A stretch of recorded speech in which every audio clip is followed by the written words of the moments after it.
If you're looking for the perfect collard green recipe, look no further. I got you. We're going to do a one-take voiceover recipe for my homemade Southern-style collard greens. Y'all, they're so flavorful, and they're just so easy to make. I know they can be intimidating, but I'm telling y'all, once you get cleaning them down packed, all you're really doing is just like cutting the collard greens to your liking, and then seasoning is of course going to be subjective.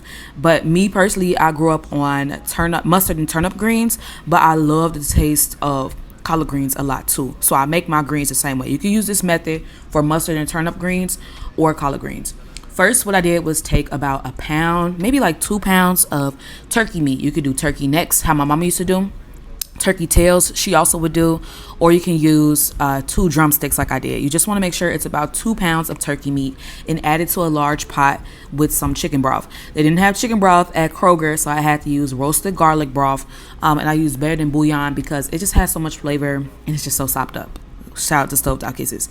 Anyways, we're gonna let our turkey legs cook for a little bit. We're not going to like wait for them to fully cook. You can if you want to, but we're gonna let it cook while we go ahead and wash our greens. So by that time, the turkey legs would have got a head start.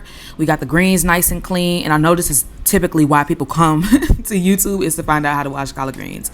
So collard greens grow in the ground, and there's a lot of dirt, there's a lot of bugs, there's a lot of germs, all type of nasty stuff that be in collard greens. I had a client where I used bad collard greens with them. I think this was like last year. Bad collard greens are a little bit more convenient. They're already cut and, quote unquote washed. And just ready to cook, but they're not. You still want to clean them, because while I was cleaning it in the sink, she was lecturing me about, this is what I don't do. I don't do bad collard greens. I pick them myself. I don't do all that. I ain't grow up like that. And y'all, why in the middle of us cleaning, a bug was in the bag of the collard greens. It was dead, but it fell out the bag of collard greens. It was so nasty. So anyways, I'm just gonna show you how to clean collard greens. I got about like 2 large bushels of collard greens, so they wilt down like spinach. And all you really saw me doing in that clip was just tearing off the leaves from the stem, because the stems have good flavor, but they're not pleasant to eat. So you can either use scissors or use your hands like me, and you just want to rip along that stem. That's pretty much what I did. So all we're left with is leaves. Try to keep them uniform in shape, because when we're rolling them and cutting them, it's going to make it easier. And how I rinse my collard greens is in a super clean sink. A lot of people ask me, like, what if my sink isn't clean? I would hope that your sink is clean, because how are you washing your dishes? Like, what? You just got a dirty sink? Clean the sink before you wash anything in there. That's what you wash your produce in. So as you can see, I'm just sorting through, looking for bugs, looking for debris. And all I really do is just run some room temperature water over the greens, because if it's hot, I personally feel like it's going to start cooking the greens, and I don't want that. I just want to give them a nice little rinse in some warm water. And yeah, all I do is just start removing the last of the stems. I but I sprinkle a generous amount of kosher salt on top, just to start extracting all them impurities. And I just run some cold water until it fills up the sink. So super easy. So far, just a rundown on how to clean collard greens. You're going to take about 2 bushels for this recipe, and what you're going to do is tear along that stem. You're going to rip the leaves along the stem, or you can use scissors or a knife to get a closer cut to the stem, because we want as much of the collard green leaf as possible. Okay, we're going to throw them stems away, or you can save them to make some very flavorful vegetable broth, like just put it in a Ziploc bag and freeze them. But what we're going to do is just toss those or set them aside, and we're going to add in our collard green leaves, as you see here, into a large clean sink with some room temperature water and some kosher salt. And all you see me doing here with some clean hands, of course, is sorting through, making sure I got every stem, because they're very large and, like I said, not pleasant to eat. And I'm just going to swish back and forth my collard greens. So right here, this is just a clip of me trying to BS so I can make sure I get the full amount of time for YouTube. But all I'm really doing, why it's important, is you don't want nobody biting into no sand. You don't want nobody biting into no dirt. You don't want nobody biting into a field roach, okay? Into a cricket. We don't want that. So that's why we're going to, just shake a generous amount of kosher salt on top of it, and let the collard greens do its thing. Salt, like I said, is going to extract all those impurities. It's going to make our cleaning efficient. It's going to make it nice and squeaky clean. I don't do no dish soap on my collard greens. I don't do that. And like I said, if you make kale greens, if you make mustard and turnip, this technique will also work. You just want to rip along the stem, like I said, and just add the leaves in there. A lot of people with their methods will rip the stem off of the collard greens, and then they'll go ahead and cut it, and then they'll rinse it, which I also think you can do as well. You don't have to just go ahead and rinse the leaves, but either way, it's going to take the same amount of time. It's just a different order of steps. So if you want to, remove the stem from the leaves, and toss those, you can go ahead and start rolling them up and like cutting your collard greens how you like it.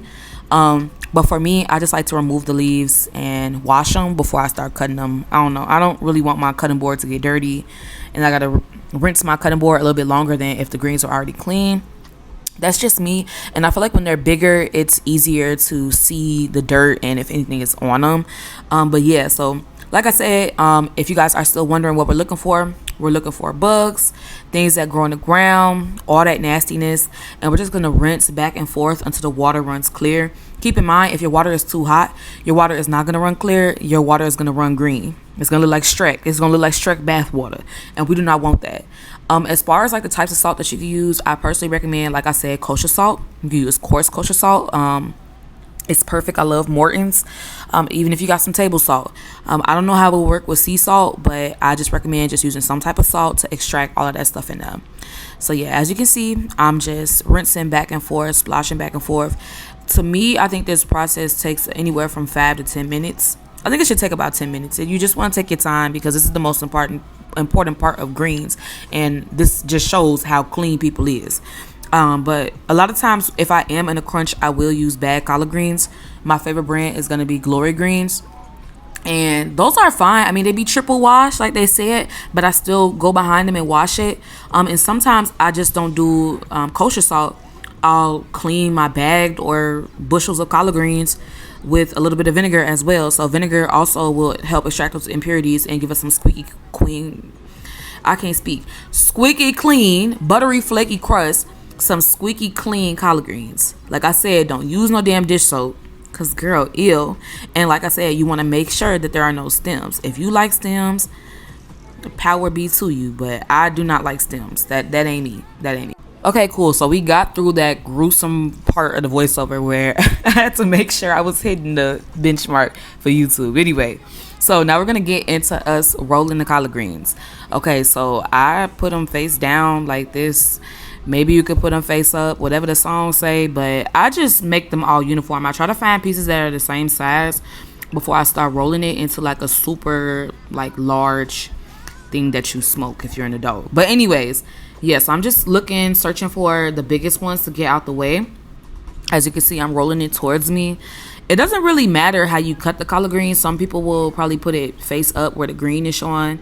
Like you see here, the dark green, or somebody will just do it reverse.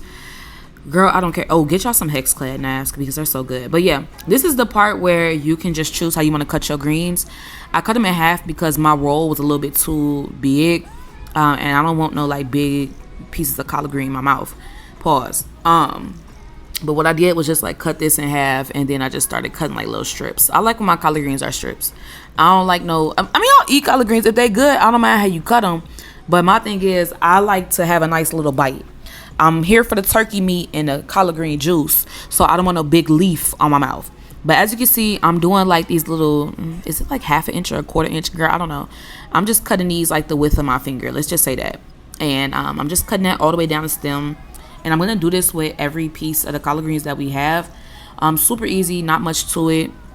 Watch your fingers. I'm not a chef. I'm a home chef, so keep that in mind.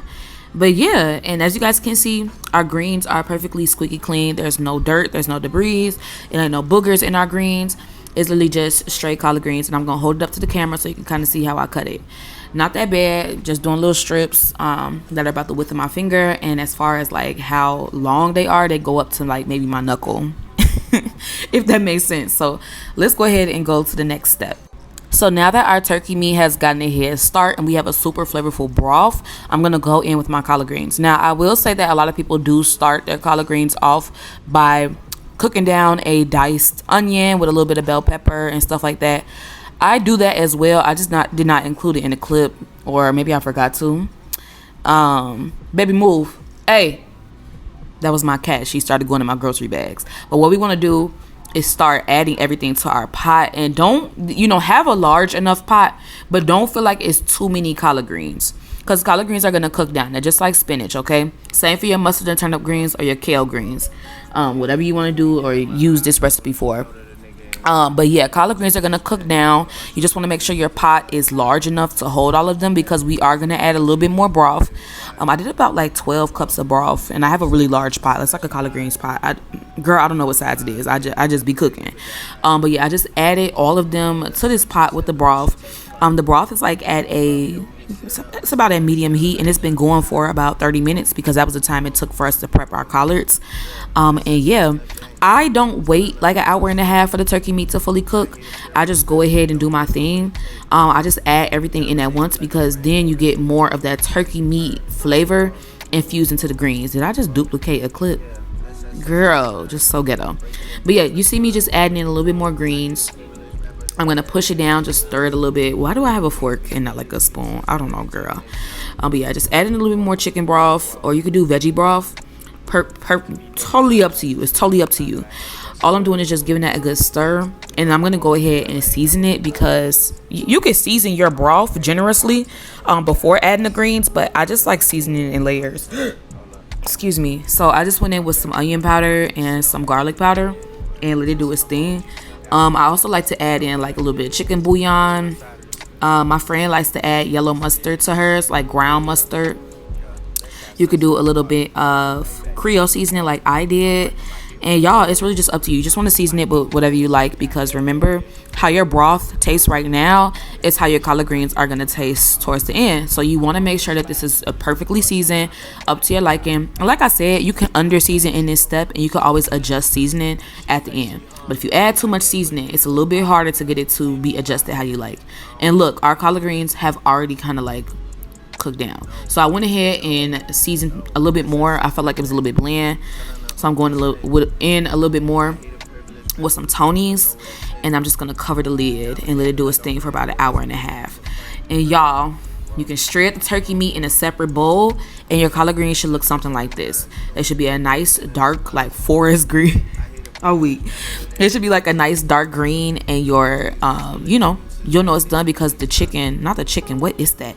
Because the turkey will be pulling away from the bone. This is why I don't do one takes on voiceovers, because I just be talking. Now, I like to just add a little bit more seasoning in this step, because like I said, even though I season in layers, I like to just adjust the taste. But yeah, I'm just gonna add some more of that pot liquor, okay, and give me a nice little forkful. So altogether, collard greens take about 2 hours. If you got a pressure cooker, it's way faster. Serve this with your favorite cornbread. I'll have a super fun cornbread recipe for y'all later this week. But yes, if you want to see more recipes like this, make sure you like, comment, and subscribe. This Thanksgiving series is going to be busting. Love y'all, and thank me later.